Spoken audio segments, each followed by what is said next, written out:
Hello friends. तो चलिए आज की वीडियो में हम लोग मनोविज्ञान के कुछ क्वेश्चंस का अध्ययन करेंगे। तो चलिए क्वेश्चन नंबर फर्स्ट देखते हैं।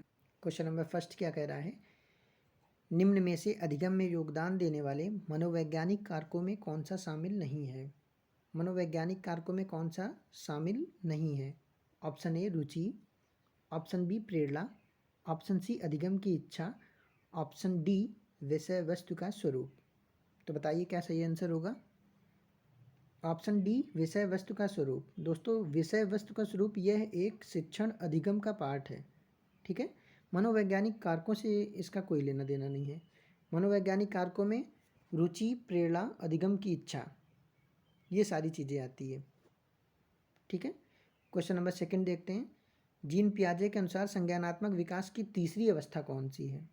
तो जीन पियाजे ने बालक के विकास की 4 अवस्थाओं का वर्णन किया था, जिसमें पहली अवस्था थी संवेदी गामक अवस्था, दूसरी अवस्था थी पूर्व संक्रियात्मक अवस्था, और तीसरी अवस्था थी मूर्त संक्रियात्मक अवस्था, और चौथी अवस्था कौन सी थी, औपचारिक संक्रियात्मक अवस्था।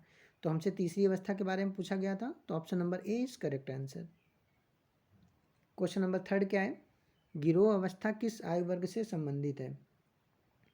तो जीन पियाजे की तीसरी अवस्था जो मूर्त संक्रियात्मक अवस्था है, यह गिरोह अवस्था से संबंधित है।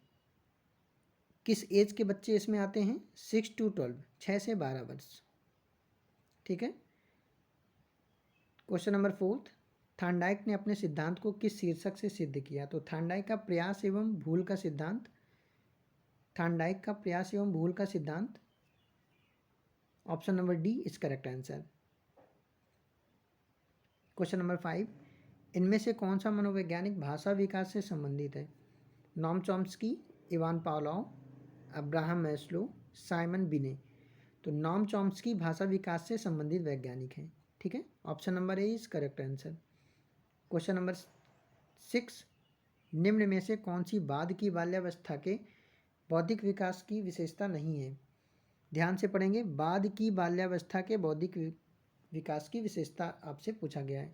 तो बढ़ती हुई तार्किक शक्ति बिल्कुल सही है, विज्ञान की काल्पनिक कथाओं में अधिक रुचि बिल्कुल सही है, भविष्य की योजनाओं की सूझबूझ।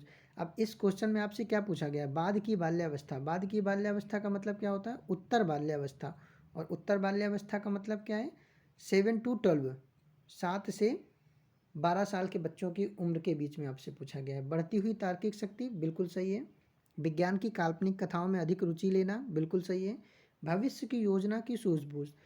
तो फ्रेंड्स 7 से 12 वर्ष के बच्चे भविष्य की योजना की सूझबूझ नहीं रखते हैं। ये किसके अंतर्गत आएगा, ये आएगा किशोरावस्था के अंतर्गत। ठीक है, क्वेश्चन नंबर डी क्या कह रहा था इसमें, ऑप्शन डी कह रहा था काल्पनिक भय का अंत। जो बच्चे सेंसरी मोटर स्टेज पे काल्पनिक भय होता है, जैसे अंधेरे से डरना, ठीक है, इन चीज़ों से, तो वो मूर्त संक्रियात्मक अवस्था में ख़त्म हो जाता है। क्वेश्चन नंबर 7 क्या कह रहा था, जीन पियाजे के सिद्धांत के अनुसार प्राक संक्रियात्मक अवस्था की अवधि क्या है। प्राक संक्रियात्मक अवस्था की अवधि, तो ये है 2 से 7 साल। Option number A is correct answer. Question number 8 क्या कह रहा है, एक छात्र पढ़ रहा है, उसका नाम लेकर किसी ने बुलाया। तो फ्रेंड्स कोई बुलाएगा तो किस माध्यम से बुलाएगा, स्पर्श संवेदना से नहीं, ध्वनि संवेदना से, बिल्कुल सही, ध्वनि संवेदना के द्वारा ही उसको बुलाएगा। क्वेश्चन नंबर 9 क्या कह रहा है, शैक्षिक सुधारों में प्रभावी विकेंद्रीकरण तभी संभव होगा। ऑप्शन ए, जब खंड व संकुल संदर्भ केंद्र की भागीदारी बढ़े, बिल्कुल सही, स्थानीय संदर्भ व्यक्ति उपलब्ध हो, सही है, अध्यापक के पास संसाधन और प्रासंगिक सामग्री भी उपलब्ध हो। तो फ्रेंड्स तीनों ऑप्शन सही है इसमें। क्वेश्चन नंबर 10, निम्न में से कौन सा अवबोध स्तर के शिक्षण में शामिल है। तो अवबोध स्तर के बारे में किसने बताया है, मिस्टर BS ब्लूम ने बताया है। कितनी अवस्थाएं उन्होंने बताई थी, ज्ञान, बोध, अनुप्रयोग, विश्लेषण, संश्लेषण, मूल्यांकन, 6 अवस्थाओं के बारे में उन्होंने बताया था। ठीक है, इसमें से एक अवस्था है अवबोध। अवबोध स्तर में कौन सा शामिल है, तो अवबोध स्तर में शामिल होता है अन्वेषण, एक्सप्लोरेशन। ठीक है, तो फ्रेंड्स आज की वीडियो को बस इतना ही, मिलते हैं नेक्स्ट क्लास पे। ठीक है, थैंक यू।